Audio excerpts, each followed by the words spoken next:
नमस्कार मैत्रिणींनो, स्वागत आहे आपलं सीताच्या स्वयंपाकमध्ये.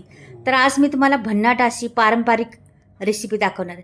चण्याची डाळ आणि कांदे पाण्यात भिजवून तर पहा काय चमत्कार होतो आहे आणि काय रेसिपी बनते ती. अगदी सोपी, अगदी पारंपरिक रेसिपी आहे. नक्कीच पहा तुम्ही.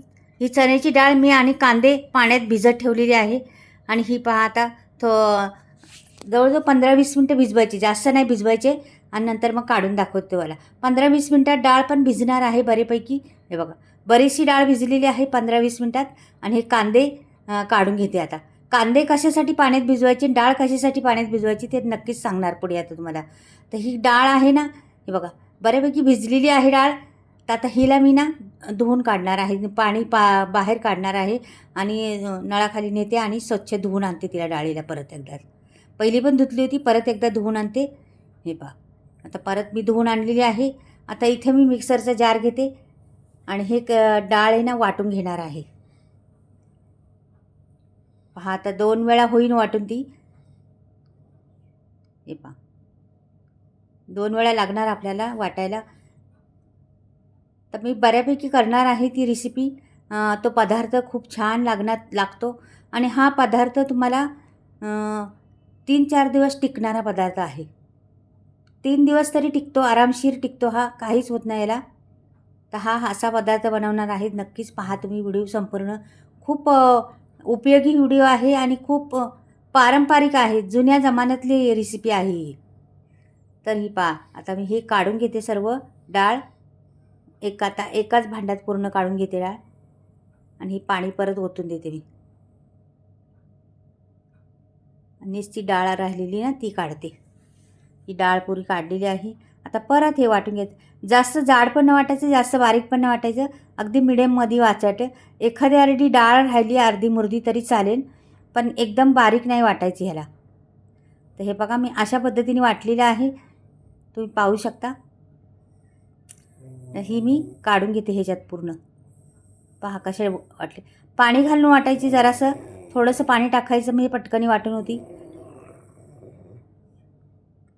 आता हे सर्व काढून घेते मी पूर्ण भांड्याचं आणि त्या झाकणाचं पण वरचं सर्व काढून घ्यायची आणि नंतर मग पुढची दाखवणार आहे मला काय होती. हे सर्व काढलेलं आहे आपण. आता ही भांडी बाजूला करते मी, डाळ पण बाजूला ठेवते थोड्या वेळ आणि आपल्या कांद्याकडे जाते. आता हे कांदे भिजत घातले होते ना, तर हे कांदे काय करायचे, कापून घ्यायचे. तर हे भिजत कांदे का घातले, तर आपण कापताना कांदे कडू होत, डोळ्याला कडू येते. तर हे बिलकुल कडू येणार नाही असं भिजत घातलं थोड्या वेळ. नाही तर आता मी भिजत घातलं, तुम्हाला वाटलं भिजवायचं नाही तर तुम्ही स्वच्छ नळाखाली नेऊन कांदे धुवून काढायचे.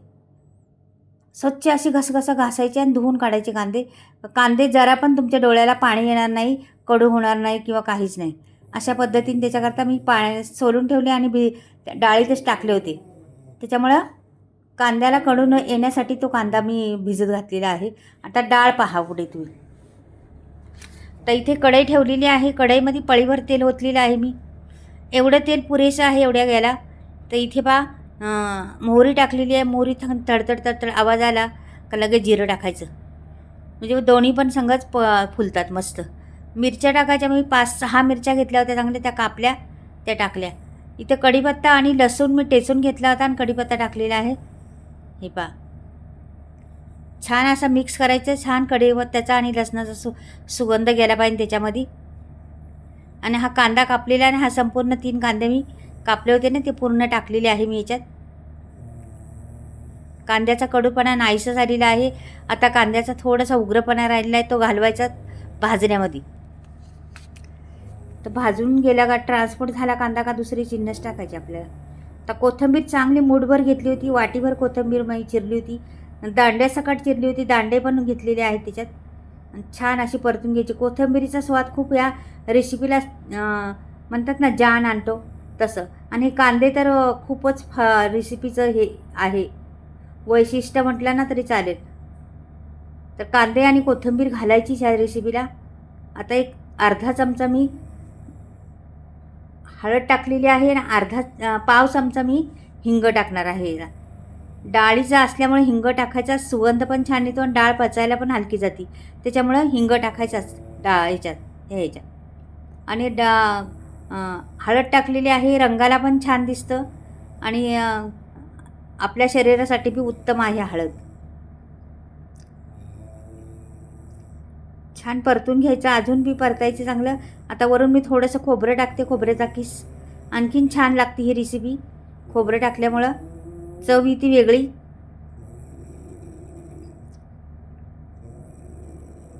आता ती डाळ वाटलेली आहे ना, ती सोडून द्यायची ह्याच्यात.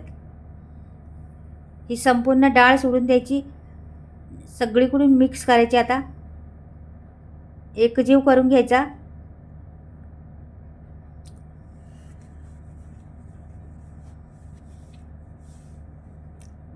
कढईला छान पकडीने धरून व्यवस्थितशीर एकसंग झाली पाहिजे डाळ. आणि मसाला तो आपण परतलेला आहे तो एवढाच मसाला लागतो, काहीच लागत नाही ह्या रेसिपीला. पण ही रेसिपी खायला एवढी उत्तम आहे ना, तुम्ही एकदा करून पहा. ही रेसिपी पारंपरिक आहे, पुराण्या जमान्यातली आलेली आहे. ह्याला बरीच नावं आहेत. तुम्हाला सगळी नावं सांगणार आहे, कुठली कुठली नावं आहेत या रेसिपीला ती पूर्ण नावं सांगणार आहे. तुम्हाला कुठलाही म्हणायचं ते म्हणू शकता. पण ही रेसिपी 3 दिवस टिकणारी आहे. ही रेसिपी जरासुद्धा खराब होत नाही. ही रेसिपी आपण प्रवासाला कुठेही गेला 2-3 दिवस आरामशीर राहू शकते. तुम्ही मुलांना टिफिनला द्या, तुम्ही तोंडी लावण्यासाठी घ्या, किंवा तुम्ही अनेक प्रकारे तुम्ही ही रेसिपी वापरू शकता. ही रेसिपी नुसती चमच्याने खाली तरी छान लागते. एवढी जबरदस्त रेसिपी आहे ना, तर तुम्ही पहा. चपातीवर, भाकरीबरोबर, फुलक्यावर, कशाबरोबरही खा. ताटाची शोभा वाढवण्याची काम ती भरपूर करते. अनेक वेळा खूप उपयोगी पडणारी रेसिपी आहे. तर ही रेसिपीचं नाव तुम्हाला सांगते. ही रेसिपीचं नाव आहे मोकळं झुणका, मोकळं पिठलं, मोकळं आळण. ही 3 नावं आहेत त्याला.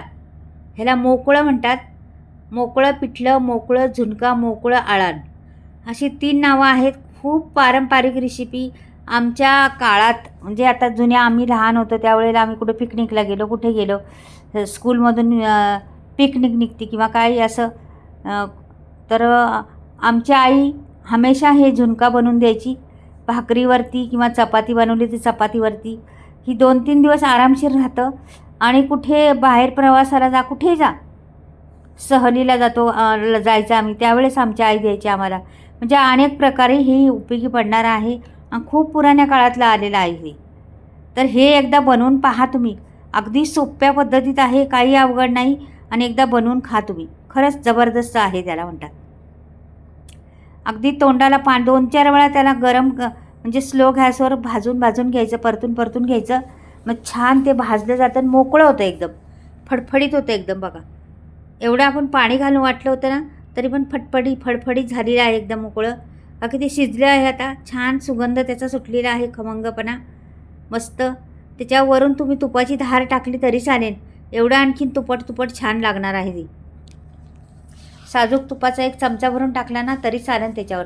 खूप छान लागतं आणि खूप टिकण्यासाठी फायदेशीर आहे भाजी म्हटलं तर. हा मोकळा झुणका, मोकळा पिठलं आणि मोकळं आळण ह्याचं नाव आहे. 2-3 प्रकार आहेत नावांमध्ये. कोण ते बोलतं. तुम्हाला कुठलंही बोलायचं बोला, पण बनवून खा एकदा. काही बोलल्या, नाव दुसरं वेगळं ठेवलं तरी चालेल, पण एकदा बनवून खा तुम्ही. खरंच मन तृप्त होईल तुमचं. आणि तुम्ही मैत्रिणींनी बनवलेत का हे खाल्लं का कधी, हे नक्कीच मला कमेंटमध्ये सांगा. का ताई आमच्याकडे हे बनवतात म्हणून, का आम्ही हे खातो म्हणून. तर नक्कीच मला कमेंटमध्ये सांगा. आणि कुठून पाहताय ते पण सांगा. तर हे मला तुमची कमेंट आलीच पाहिजेत. तर कसं वाटलं माझा हा मोकळं आळण, मोकळं झुणका, मोकळं पिठलं. खोबरं पेरायचं, वरून थोडंसं कोथिंबीर पेरायची, का झाली आपली डिश तयार.